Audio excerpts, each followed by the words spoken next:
Welcome to Conversation with Haych. Second part of this conversation with the power ladies, which is now what I'm calling them. First, I'm going to go straight in. My friend Latoya said that God didn't create women just to be wives. And if you agree, why does it feel like there's an emphasis in church on women to get married and have kids rather than fulfill God's calling, especially when it requires going into leadership? Misogyny. Don't just unmute then mute. Don't just unmute. I have layers of answers to this question, and I'm trying to figure out how provocative do I actually want to be. It's up to you. Of this issue. It's up to you. Part of me wants to say that it is in the interests of the men who run churches to create a competitive atmosphere among women for their attention.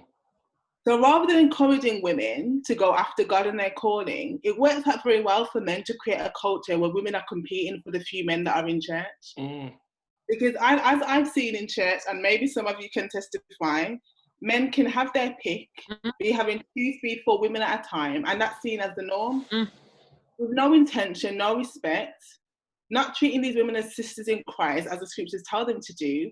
And this is just perceived as the norm on their way to finding a wife. And we're supposed to just tolerate this kind of foolishness. She said,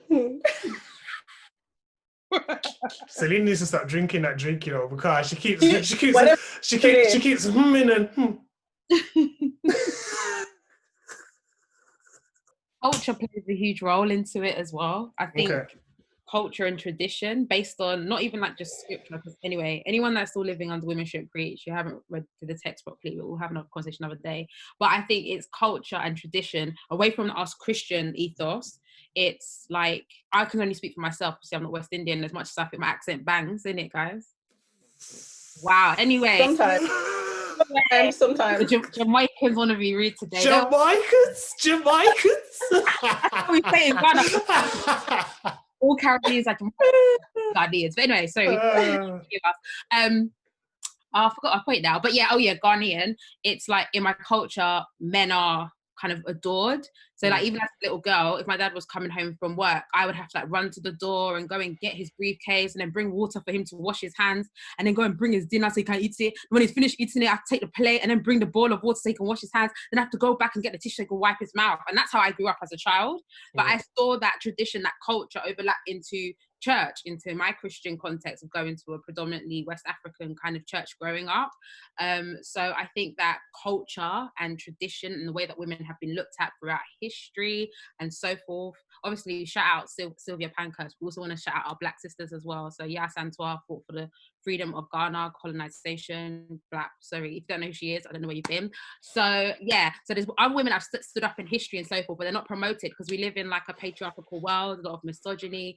Women are just good for cooking, looking after the man, you know, behind every great man is a great woman. Why can't I be on the side of you? Or why can't I be in front of you? Like, why have I got to be behind? Do you understand what I'm saying? I think it was all that kind of language in society and cultures that have kind of warped the limitations of what women can do or can achieve. But 2020, we're coming for them, so it's calm. Yeah, I definitely agree with that. I think it is a cultural thing. My brother the other day said to me, well, you're a girl, so you should do all the cleaning. I was like, what? And this is the mindset that a lot of people still have. I think for me, and I guess this is probably where my passion for injustice comes from, because I'm the only girl. I'm the middle child, so I was constantly always fighting. Why do I have to do this? I shouldn't have to do this just because I'm the girl. And always from a very young age. And you definitely see it in church. But I think in my church, I'm probably quite privileged because my bishop's always pushing me into leadership and telling me that I should do this and I should do that. But there's that glass ceiling that within church you can't go past. So you can't be this and you can't be that. You can get your license, but you can't be a bishop because within the church, the bishop has to be a male and stuff like that. So that always makes me feel like, I don't know, like you're telling me to go for it, but then you're telling me that there's limits or how far I can go or what I can do and stuff like that. And I feel like naturally when I've had conversations with leaders who are men, they speak to you as a woman very differently or have a view of that you should do this or you shouldn't do that and stuff, which for me is really, really hard. And I didn't grow up in church, so seeing that in church and knowing Christ, it's just like, this doesn't make sense to me. And it's something that I've always battled with, like, you can't treat me like that because I'm a woman, or because I'm female, or because in your mind women are less, or women should just get married, or should just look after the kids and stuff like that. What about if I don't want to have kids? What about if I don't want to get married? And these are the conversations that we don't have. I feel like as I'm getting older, it's always like, oh, when are you gonna have kids? When are you gonna get married? Well, how do you know how do you know that I can have kids? And these are the things that I always try and come back with, because sometimes it can be very insensitive that you put females in a box that this is what you should do. But what about men, and what are they doing, and what standard are they upholding that you're always saying that this is the standard that I should live to as a female? So I've told this story several times because it still triggers me to this day. So when I was appointed in I'm not good at maths, 2000 and what year were we in? 20. 3 years ago. When I was appointed, that's basic maths, 3 years ago, I was appointed as National Youth Director for my church called Great. Went on to, Bethel in Birmingham. So it was a massive stage. So as they were calling all the appointees, everyone had to go up onto the stage with their partners. So I was called, so me and Jesus rolled up on the stage. And I felt fine. I felt no way about it because I know I'm called. So I was just like, great. My young people were cheering. For me, it was like, they can see me just moving in purpose. Got on the stage.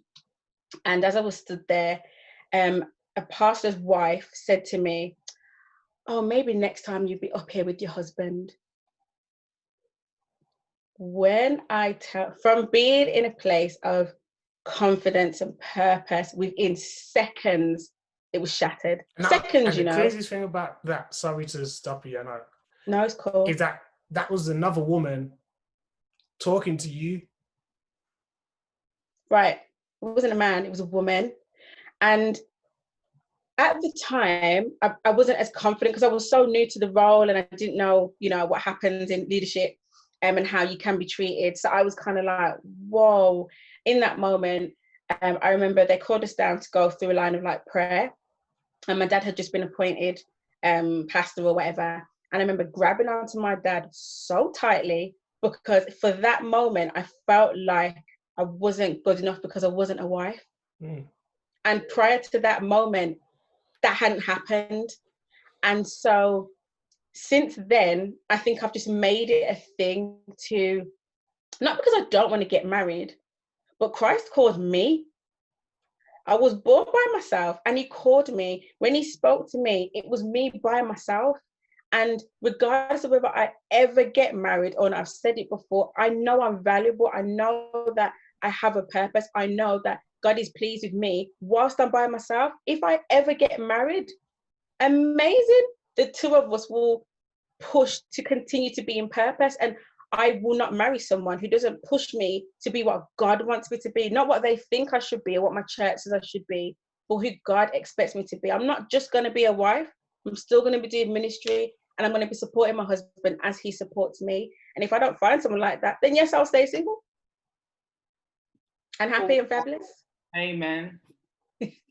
I think that's such an amazing story, Lian. And I think I had similar experiences. I remember when I was starting my PhD and somebody said to me, well, don't you want to get married? And I was like, what is it in your brain that makes those things mutually exclusive? And the thing is that people say these things and they're projecting their own insecurities when it comes out of women's mouths. They're projecting their own insecurities and they're betraying their own self-hatred. Because you're basically indicating intelligent women don't get married. Women who are leaders don't get married. Women who have their own thoughts don't get married. That's what you're suggesting when you question whether or not I could have a PhD and also have a husband. I just looked at her like, did you realise what you just said? It's totally bizarre. But I'm lucky that I've grown up with women leaders who were single around me, as well as married women. But I think I look for those examples of single women who are just going for it, because I think they're the most incredible people on the planet and I aspire to be like them. And like Lian, I'm not somebody who's desperate to get married.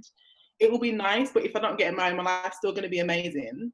And I'm just living my best life right now. And if I meet a guy who, as Lian said, supports me as I support him and is not using me as a crutch to lift himself up a little bit higher, then we'll see how it goes. But like, those men, I don't want to say they're few and far between, but I think unfortunately in church spaces, because a lot of men have been sipping on this Kool-Aid of male headship and misogyny, it's really difficult to find men who don't think that you're there purely for their own entertainment, or who think that if you're like doing too much, that it's a threat to them, rather than thinking of it as synergy and something creative and powerful. They see it as a threat.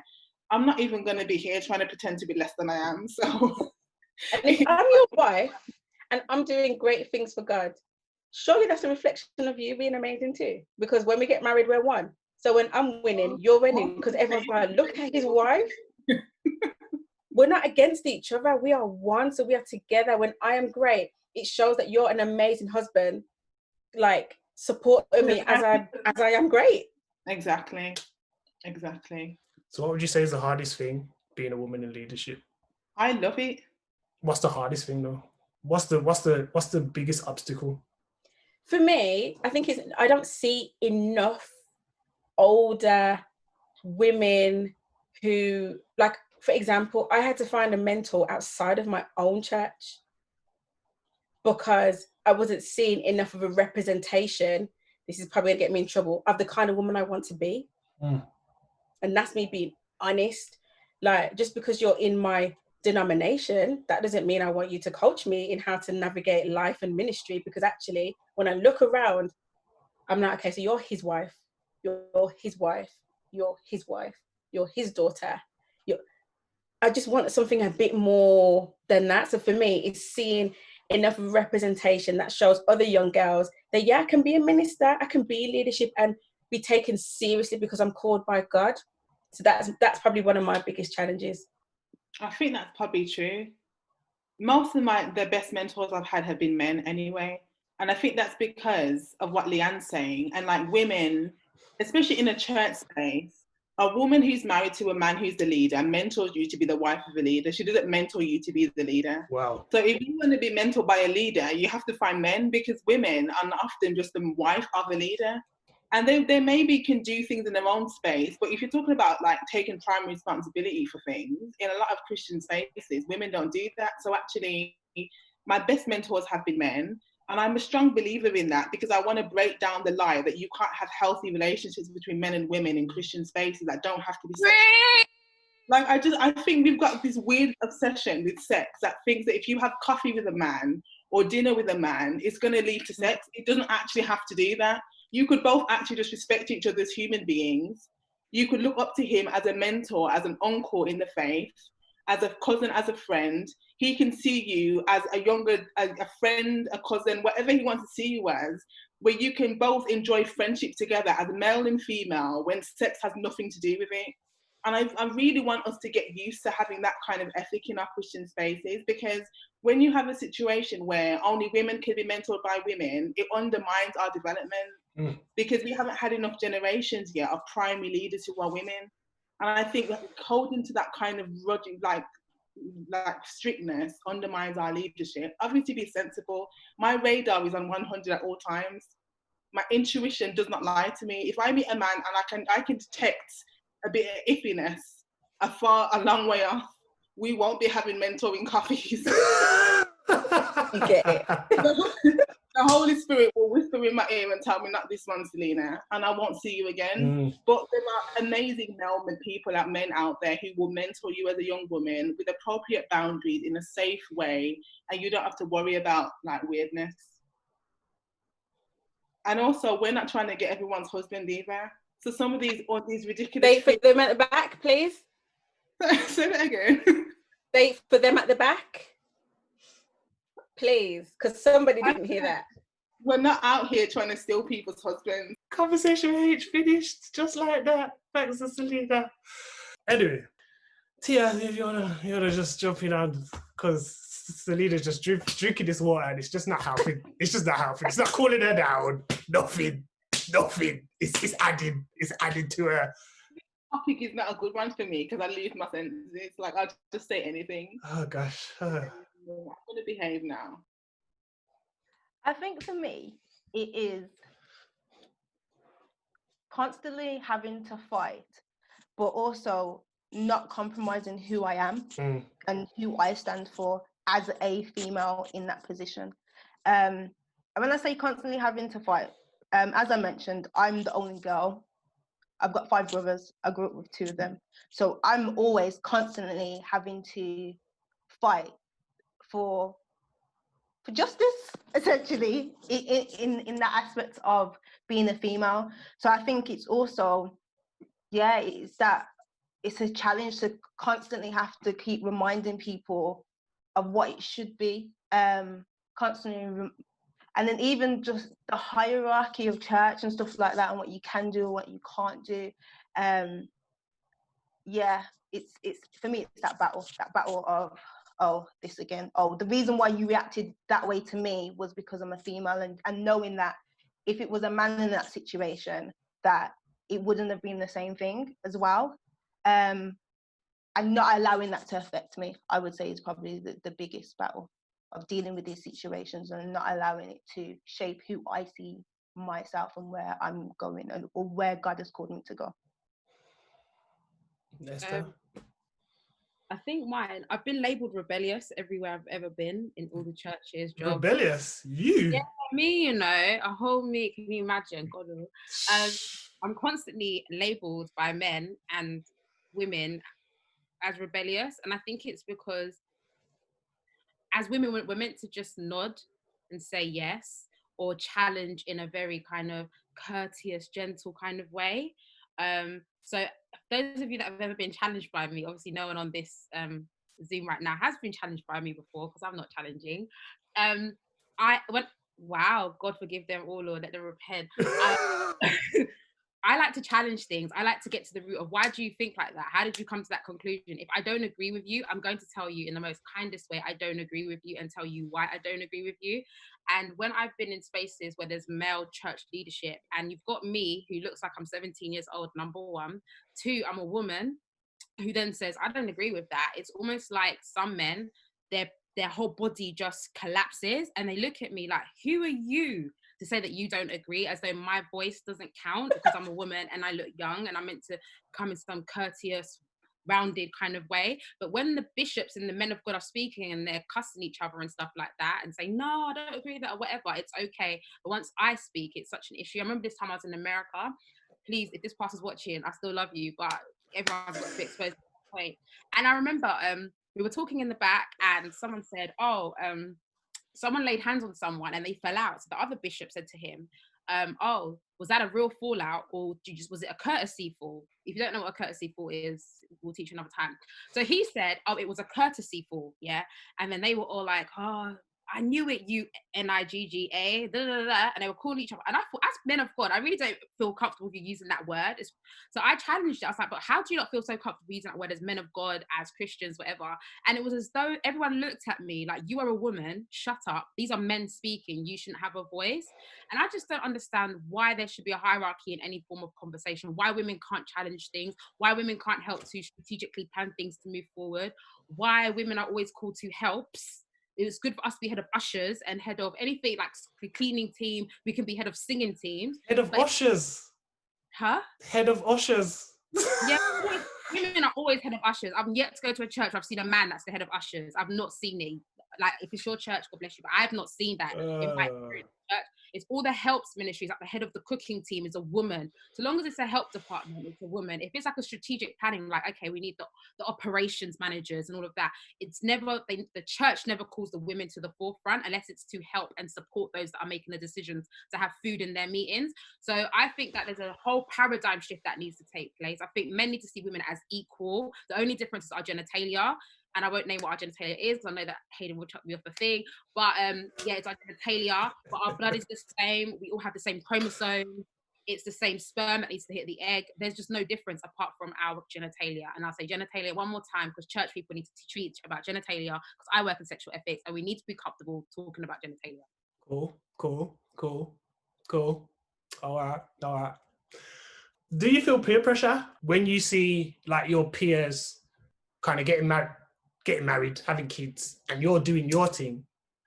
Honestly, do you feel any type of peer pressure, and how do you deal with that?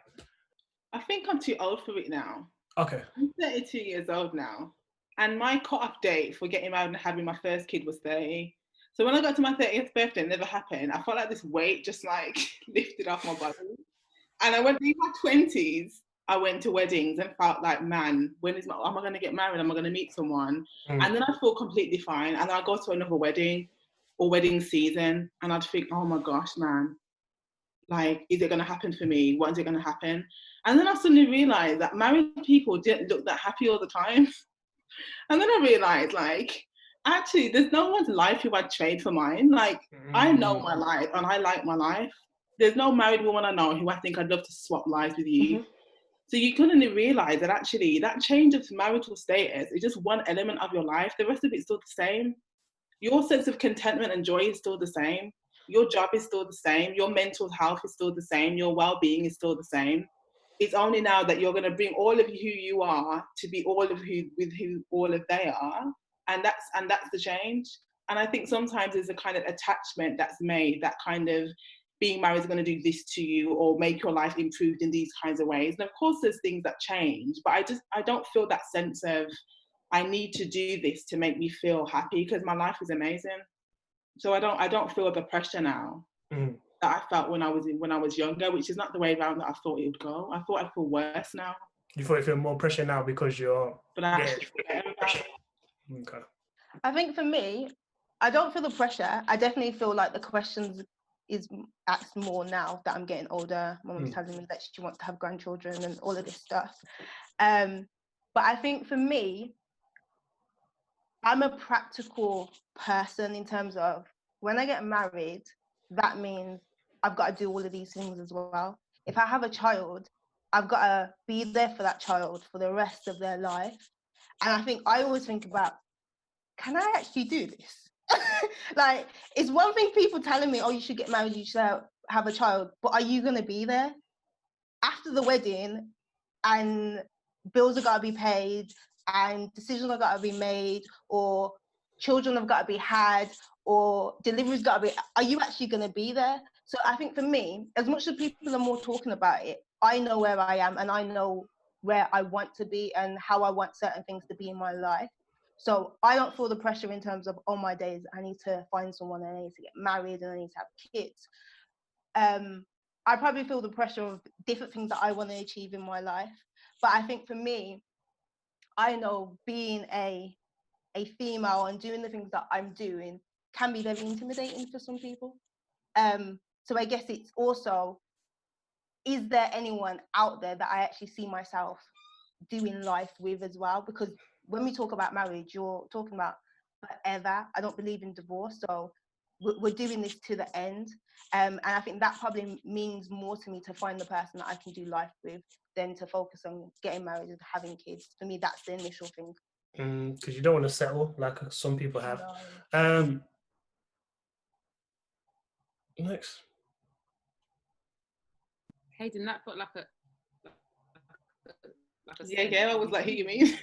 No, because as I said, I ain't going to talk too much, but some people settle, male and female, to have the status of marriage or the status of, I have this husband, I have this wife, but then you look into or you see how their marriage kind of plays out, and both of them weren't happy at the start because they jumped into something because they were pressured by either the church, pressured by their parents, pressured by their grandparents, uncles and aunties, whoever it was, pressured them into doing something which they wasn't ready for, nor was it the right person, nor was it the right time. So people tend to settle. Some people have settled to hold the status of marriage, but also some people have settled just to have sex, just so they can have sex and it's not seen as a sin. So they'll settle with someone and be like, I'm going to settle with you because you adore me. This is me speaking from sometimes a male to female, but sometimes males adore females and females are just like, you know what, you're here. We'll go with you. You're cool. And it's just to have sex. It's just to have kids. It's just to make sure that, you know, we're under what we the vows, under the covenant and all these kind of things. It's just like, really, why do you see yourself as less in a marriage, but then what God is calling you, what Christ is calling you to be, is something totally different. So why are you settling in one aspect of life when God is asking for your whole life to be a certain level? So that's what I'm talking about in terms of settling. Lian? Do I feel peer pressure? Not really, because my peers are lit and they will support me whether I'm single, married, engaged, available. Like, regardless of where I'm at in life, I have that support consistently. Do I have moments where I'm like, oh, I'd love to be married? Yes, I do. And I share those. I have a safe circle that I can say, this is how I feel, or this is who I'm thinking about, this is who I'm seeing, or whatever the case may be. And I get good counsel that helps me to decide whether that's something I should go for or not. So there's a little bit, it's not a pressure, it's just a desire that I have, which I think is absolutely fine. But I don't feel pressure now, because some of my married friends will say, Lee, I'm living my life through you, because I've got 3 kids and a husband and bills, and you know, you get to travel, you get to do ministry, you get to do X, Y, Z. So I feel like within my friendship, we have quite a good balance of the married people say, yeah, marriage is great, but it also has its downs, it has its lows, and I can't walk out that house and leave Tommy in the house. Like, we've got to work this through because we're one. So yeah, I don't really feel not negative peer pressure at all. I think I started preaching very young. So I started preaching around 17, and it was that pressure of, you can't be a preacher and not be married, sort of thing. And so people used to constantly try to introduce me to people and stuff. Obviously, it didn't work out, obviously, do you know what I mean? But marriage stopped being a goal for me once I stopped living in other people's desires for my life, and I started to live in my own desire for my own life. And the reason why marriage stopped being a goal for me was because I really enjoy my freedom. And just to echo what Tia says, like, waking up, I don't know if it's your testimony, Hayden, or whatever, but married people have to wake up really early in the morning or weekends to do washing, and I can just do my washing in my time. Do you get what I mean? Like, if I want to sleep until 12, I sleep until 12. If I don't want to cook, I just want to cook something small pot for myself, I cook a small pot for myself. My money is my money. I get to spend it how I like. No one don't come ask me, oh, don't you think we need a new wardrobe? I'm fine with my wardrobe. So I think I've always kind of had that, I don't know, some people say it's selfish, I say independent way of thinking. Seeing other people get married, for me, a lot of my friends end up getting divorced as well very young, because I'm in my mid-30s. So a lot of people got married very young and they didn't make it into their 30s being married. So because I got to see beyond the dress and the cake and all of that, how messy it is behind the scenes, I thought, that's marriage? Nah, I really don't want it. And I think one thing that I learned from them was that if you don't know who you are, and I'm not talking about your purpose, your destiny, all that, I'm just talking about just knowing your likes, your dislikes, knowing your moods, knowing how to get yourself out of a bad mood, then you can't provide a manual to somebody else to work out who you are, if that makes sense. So even now being in a relationship, like, I know some girls might find this cringe, but sometimes I say to him, listen, if I'm upset, this is what you need to do. You need to come over, you need to hug me, you need to say these 3 words, then you need to rub my head, and we're good, because I know myself now. Whereas if he had met me at 21, come see Esther, I'd have been like, yes, you don't respect me, yeah? 2 days later, yeah, you better, I would have just kept it going. Yeah, I mean, I'd had all these emotions, but I don't understand how to navigate these emotions. So now I'm punishing someone else because I can't navigate myself. Do you get what I mean? But now I'm in a more mature state. I literally can give someone else a manual as to how to navigate me, because I know how to navigate myself.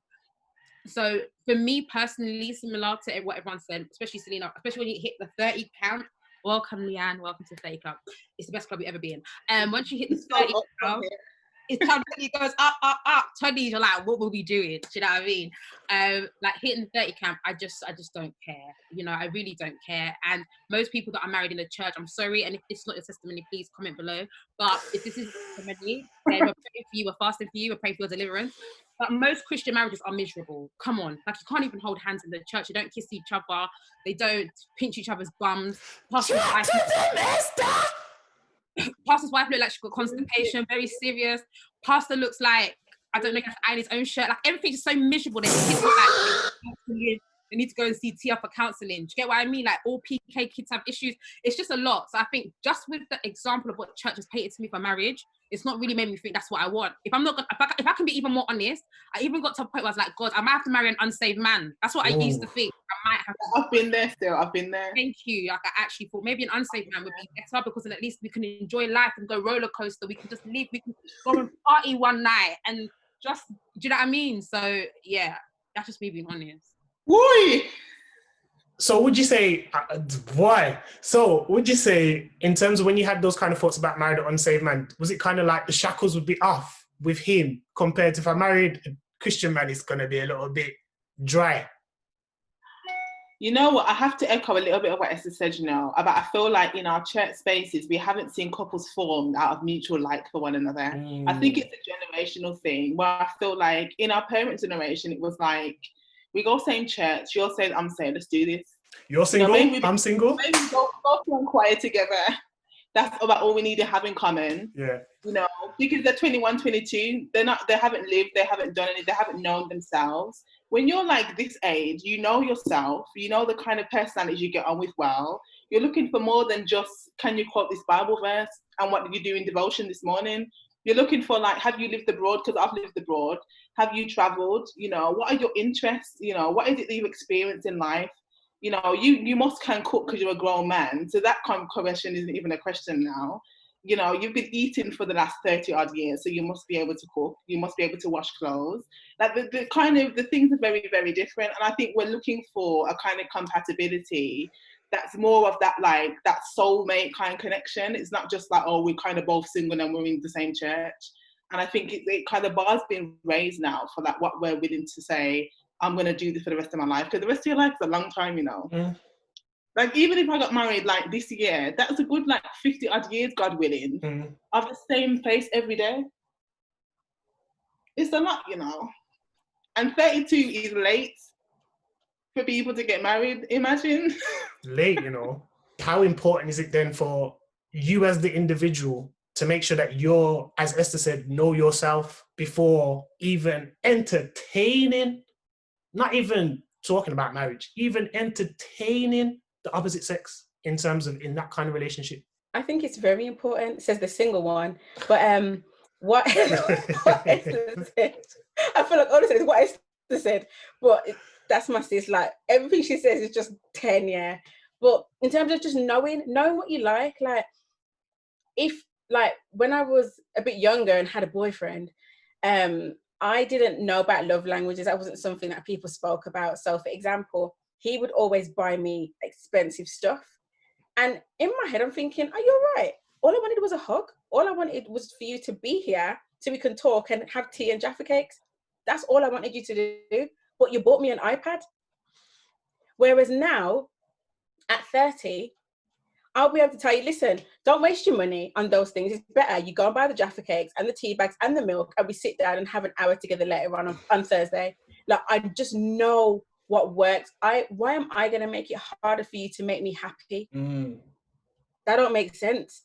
I want the kind of relationship in time where people look and think, right, boy, they pray together, but they ramp together. They're in the park having water fights, but then they go home and cook together. They go cinema together. They're meeting up with that one and that one to have double dates. I'm not going to have a rubbish life. Okay. What's the point in me living my good life to then partner with someone who, and it's not just about having fun, but the balance of, yes, we go hard and we pray together and we do all of that, but also we go shopping together, we spend time with our families, we have the kids over and we play, and there just needs to be balance. And because I know what works for me, what I like, what I really don't like, it's just, I feel like it's an easier process in terms of being able to assess, is that something you can manage?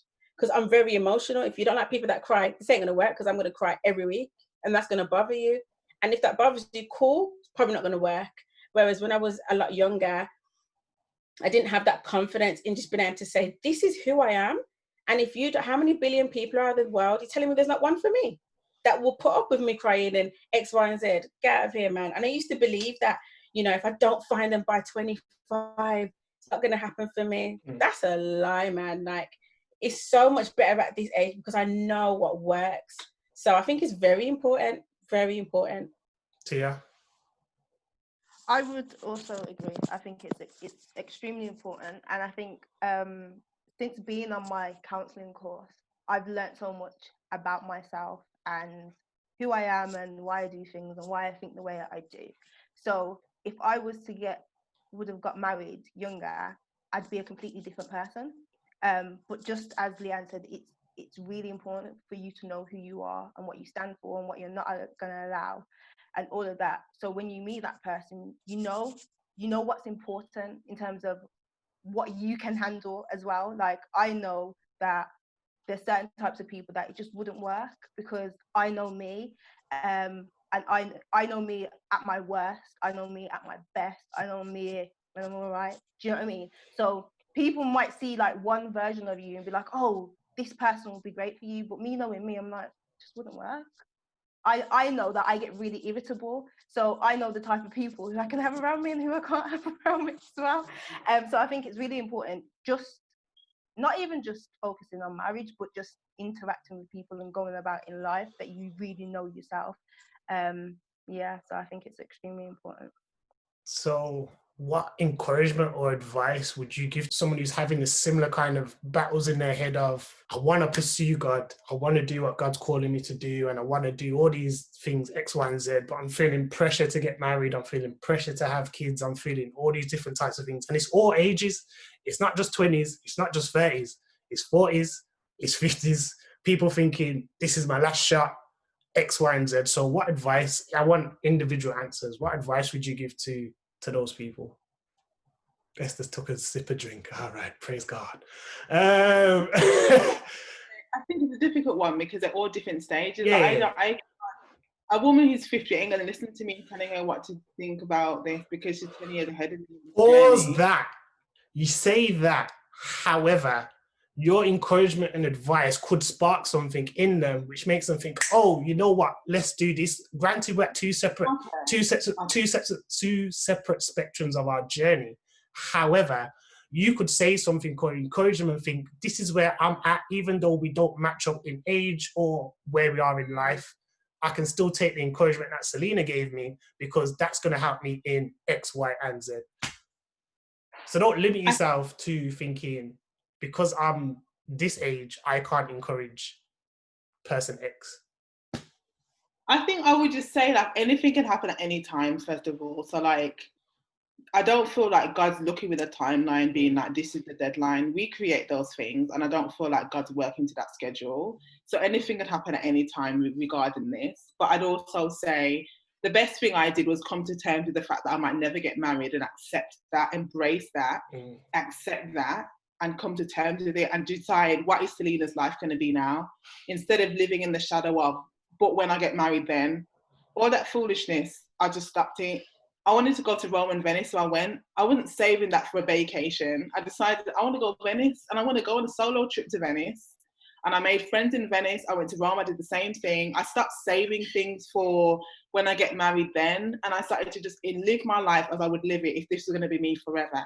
And I think that's when I started to enjoy the fullness of my life. So I would say to anybody to take that approach. The desire to be married isn't a bad thing at all. And it's a beautiful desire.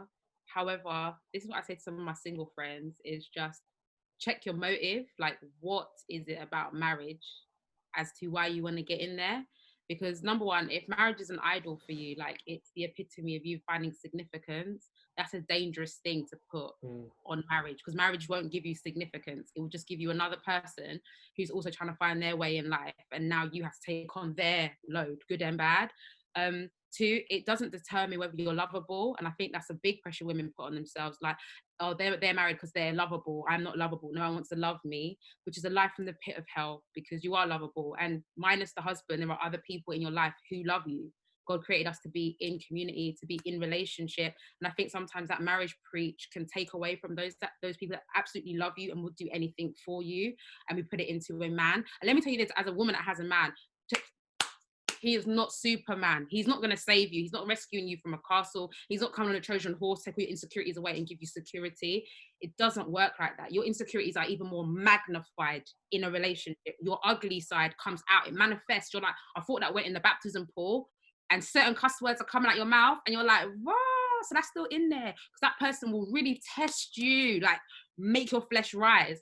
So whilst you're in this time, absolutely enjoy life, build community outside of your need for love and marriage and stuff. And even me, yes, I have a man, but I also have a community beyond my man. My man is not my community. And I think that's also another toxic message. Like, it's just you and this husband, you're building just this kind of dependency, this unhealthy codependency on each other, which I think is really dangerous. And I have to ask, where is Christ in the midst of all of that?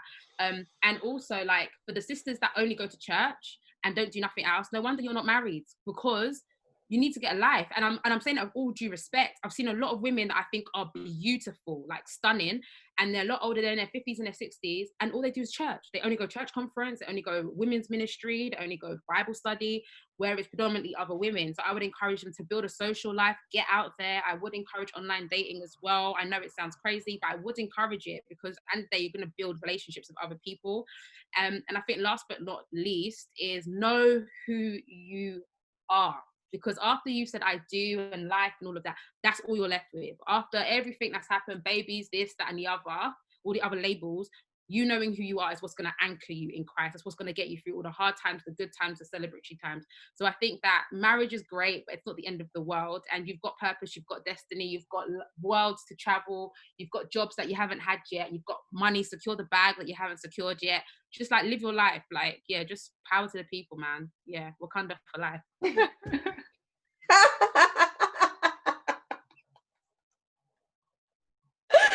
You know, Esther's that friend that you're not allowed to sit next to in church because you just be laughing all the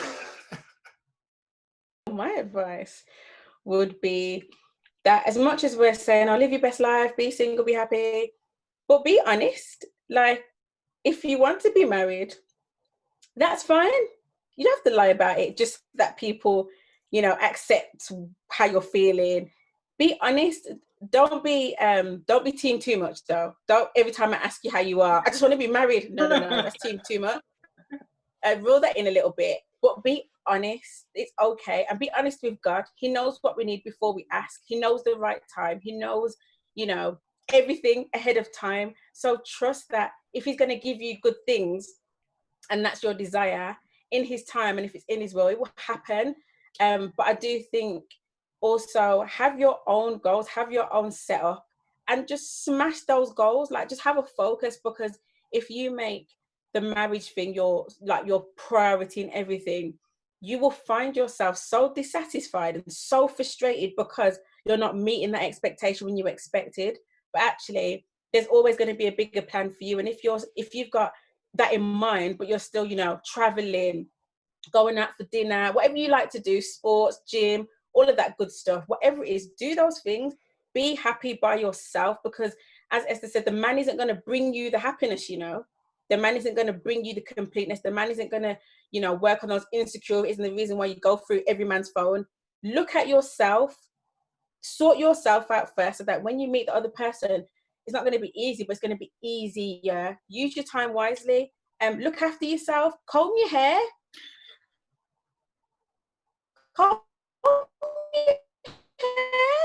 If you've got one eyebrow, you don't like it, go to the eyebrow shop, make yourself look presentable. Why? Men like driven by what they see, and that's okay. But also your intention, we always say, oh, we do things to look good for ourselves, we do, but also we want to look nice for a suitor. So look after yourself.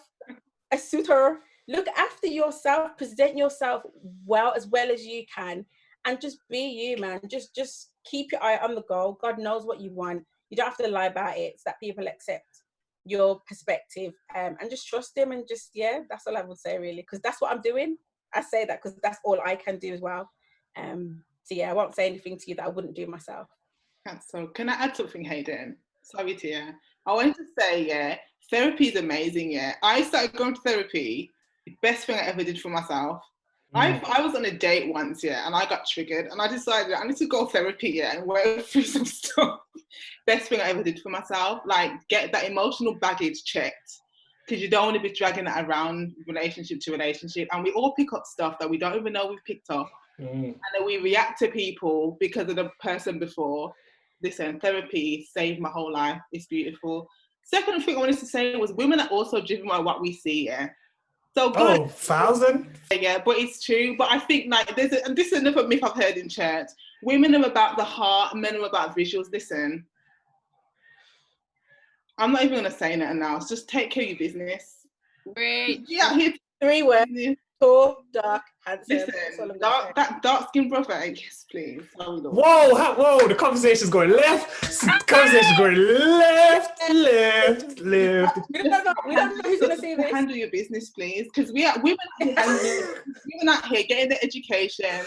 Women out here getting their hair did. Women out here in the gym. And they can't even get a trim. Listen, All hey, right, talk to your brothers, Hayden. Don't tell me talk to my brothers. They ain't my brothers, man. They're my brothers in Christ, but they ain't my brothers like brothers. You get me? They're brothers, not brothers. You know they want it. Tia. I think for me, it is pursue God.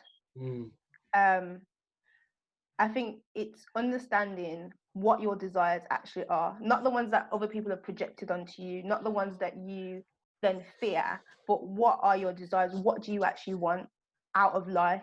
And really just know yourself. I think that, as I said before, it's so important of you just really knowing who you are, where you've come from. As Selina said, the baggage that you've got, the scars, the trauma, all of that stuff, because it is going to be highlighted when you're presented with someone that triggers you, that says something that speaks to you in a certain type of way, where situations. So it's definitely about constantly knowing who you are and understanding that you're going to change. But I think what's also important is to develop yourself and not hold back until you get married or till you meet that person or whatever, or stay in that thing of, oh, I really want to pursue God, but I really want to get married and I don't know what to do. So you just stop. No, don't stop. Still go forward. Still do the things that you want to do. Still be that amazing person.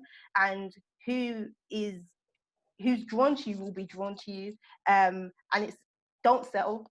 I think what I've got out today is definitely about not settling because you want to get married or because whatever it may be. Just really just know who you are and just be amazing. Amen.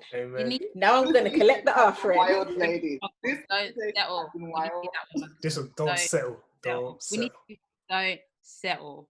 And you know the theme song should be, no, I don't want no sky.